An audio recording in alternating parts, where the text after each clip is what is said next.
On a notre liste préétablie du coup pour effectuer des contrôles, donc on a l'histoire du parallélisme, si la voiture roule bien droit, les déflottements que ce soit dans la direction, dans la suspension, donc si on entend des bruits, des cloquements, etc. ce sera toujours des choses qu'il faudra ensuite vérifier quand on va monter la voiture sur le pont.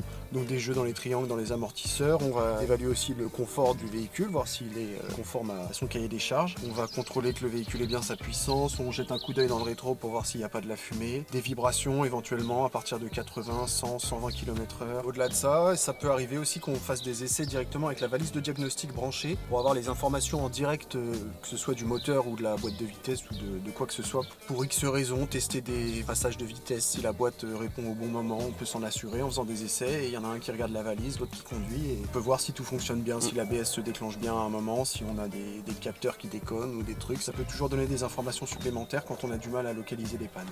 Ce test se fait souvent à deux idéalement. On a nos habitudes évidemment et on est très complémentaires donc on s'éclate quoi.